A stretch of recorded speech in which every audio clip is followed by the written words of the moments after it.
Assalamualaikum warahmatullahi wabarakatuh. Selamat sore, Bu Saida dan teman-teman semua. Perkenalkan, kami dari kelompok 3 akan mempresentasikan hasil dari analisis kami yang berjudul Pengaruh Naungan dan Varietas terhadap Pertumbuhan dan Hasil Benih Kentang di Dataran Medium. Kelompok kami yang beranggotakan Rizky Wahyuningsi dengan NIM terakhir 04, Fadiana Friska Rahmana Putri dengan NIM terakhir 14, Nabila Selsa dengan NIM terakhir 37, dan Azahra Fania dengan NIM terakhir 56. Yang pertama adalah terkait pendahuluan.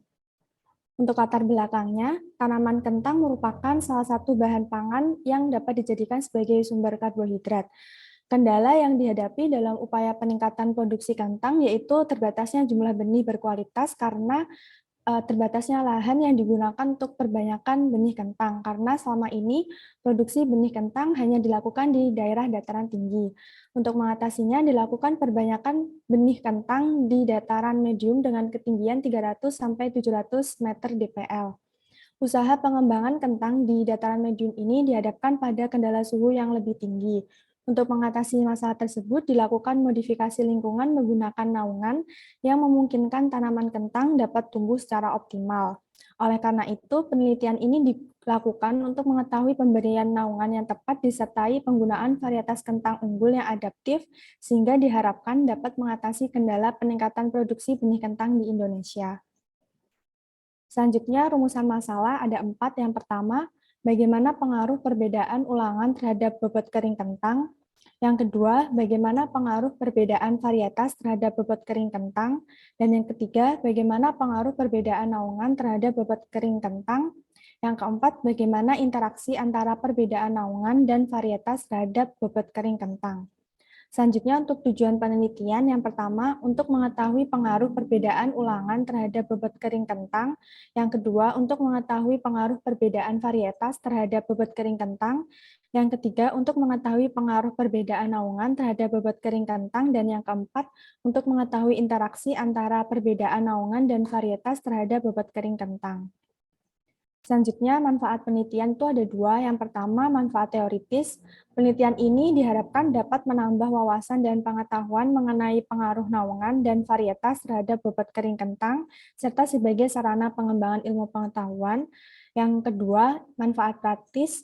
Penelitian ini menjadi sarana pengetahuan bagi penulis dan juga memberikan informasi dan data bagi peneliti lainnya yang akan meneliti suatu masalah lain yang berhubungan dengan penelitian ini, khususnya pada permasalahan naungan dan varietas tanaman kentang. Selanjutnya akan dilanjutkan oleh teman saya.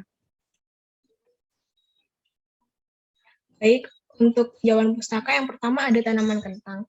Kentang merupakan salah satu sumber nutrisi yang diperlukan bagi kesehatan manusia.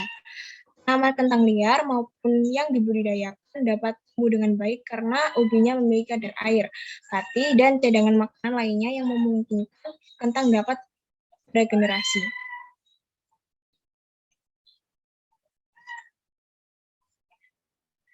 Cara tumbuh tanaman kentang. Yang pertama, umumnya dikembangkan di dataran tinggi. Yang kedua, kelembapan udara yang sesuai untuk pertumbuhannya adalah 80-90%. Yang ketiga, tanaman kentang dapat tumbuh baik pada tanah yang subur, seperti andosol, dan memiliki drainase yang baik dan dengan struktur tanah liat yang gembur. Yang terakhir, kentang dapat tumbuh dengan baik pada tanah dengan pH 5-5,5. Naungan adalah suatu bahan yang terbuat dari plastik atau kasa yang menutupi lahan tanaman dengan ketinggian tertentu, sehingga didapatkan suatu lingkungan iklim tersebut menurut Schmidt 2002. Naungan berfungsi untuk yang pertama, melindungi tanaman dari intensitas cahaya matahari, curah hujan yang tinggi, angin, dan juga suhu yang fluktuatif. Yang kedua, menurunkan suhu tanah di siang hari, memelihara kelembapan tanah, dan menghemat penyiraman air. Lalu varietas tanaman kentang. Menurut Balitza, kentang dapat dikelompokkan ke dalam 2 jenis penggunaan, yaitu kentang sayur dan kentang bahan baku industri. Kentang sayur atau kentang meja tidak terlalu membutuhkan karakter yang khusus. Penggunaannya bisa dengan cara direbus, dibakar, dipanggang maupun dimasukkan bersama yang lain. Hingga saat ini, varietas kentang untuk bahan baku industri masih impor dan hanya 25% kapasitas yang mampu dipenuhi oleh dalam negeri. Rancangan peta terbagi atau split design. Desain plot terpisah atau rancangan peta terbagi adalah kasus khusus dari struktur pelakuan faktorial. Alasan mempergunakan RPT adalah untuk memperbesar ketelitian pada faktor tertentu dibandingkan terhadap faktor lain. RPT juga digunakan untuk percobaan yang terdiri dari beberapa faktor, sebagaimana halnya dalam percobaan faktorial. Hanya saja dalam RPT kita menempatkan faktor tertentu ke dalam peta utama, sedangkan faktor lain ditempatkan ke dalam peta. Rancangan peta terbagi ini dapat berupa RAL, RAK, maupun RBSL. Asas dasarnya adalah peta utama atau main plot yang pada peta ini terapkan taraf-taraf dari suatu faktor dan peta utama ini dibagi-bagi menjadi anak.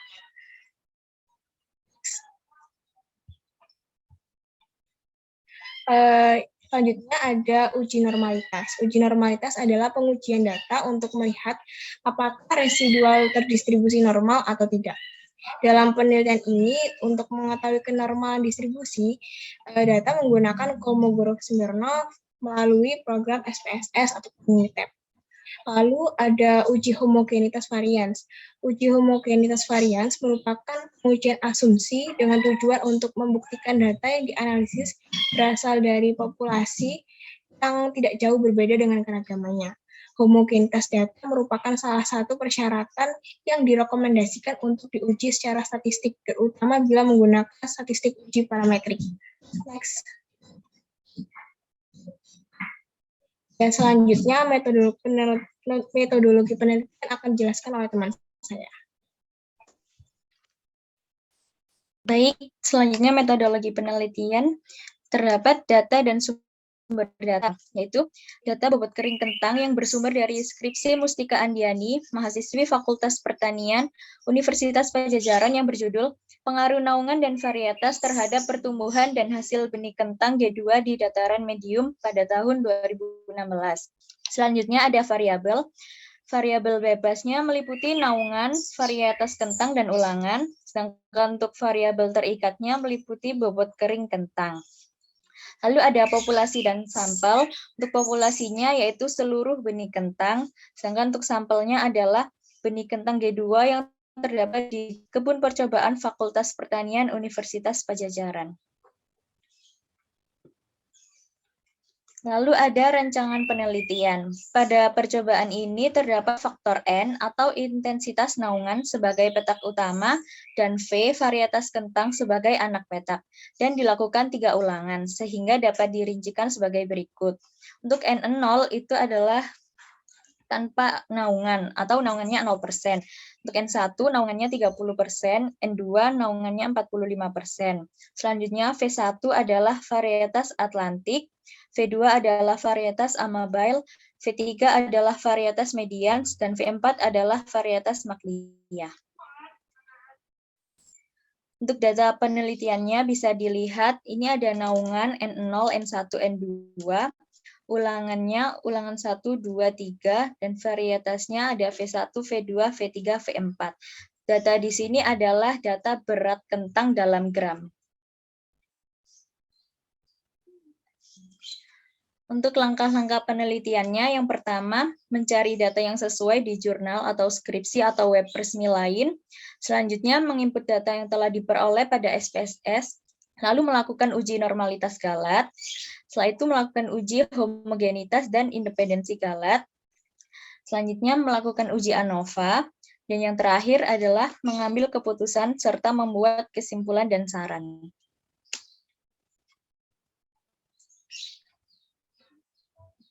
Selanjutnya untuk hasil selanjutnya akan dilanjutkan oleh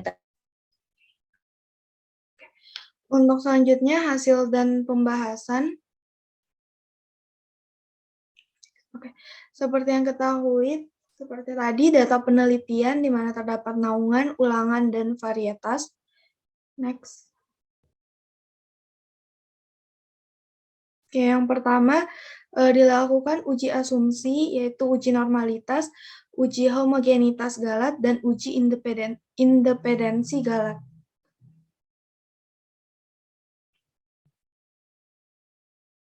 Untuk uji normalitas sendiri dilakukan dengan menggunakan Minitab, dihasilkan p-value residual itu lebih besar dari 0,150 sehingga asumsi normalitas residual data terpenuhi dan data memenuhi asumsi normalitas.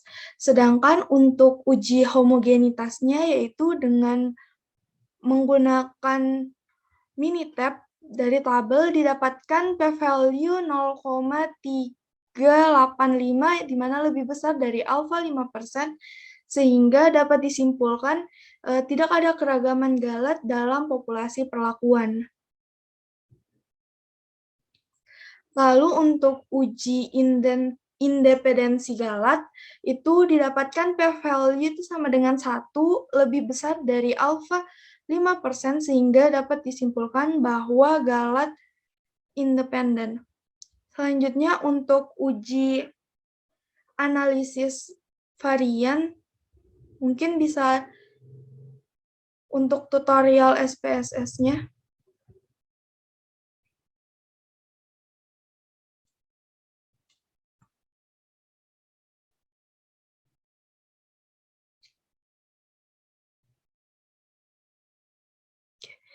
Baik, untuk tutorialnya sendiri, yang pertama adalah analyze, lalu general linear model, univariate, masukkan bobot sebagai independent variable, fixed naungan dan varietas sebagai fixed factor, dan random factor itu ulangan.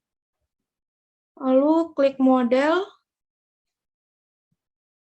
masukkan naungan, varietas, ulangan.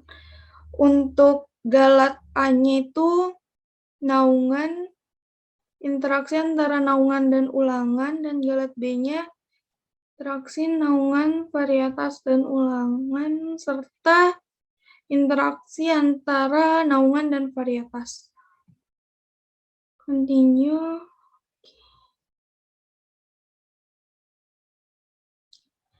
Di sini terdapat hasilnya, mungkin bisa langsung saja hasil dan pembahasan di PPT. Ya, jadi ini tabel uji ANOVA-nya, ada ulangan, varietas, dan naungan. Untuk interaksi antara naungan dan ulangan itu sebagai galat A. Selanjutnya untuk naungan, varietas, dan ulangan itu sebagai galat B. Dan ada naungan interaksi antara naungan dan varietas. Oke, bisa next.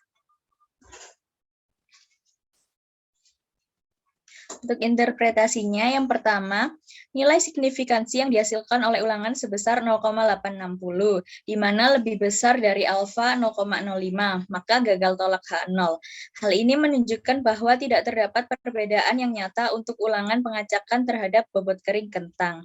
Yang kedua, nilai signifikansi yang dihasilkan oleh varietas sebesar 0,052, di mana lebih besar dari alfa 0,05.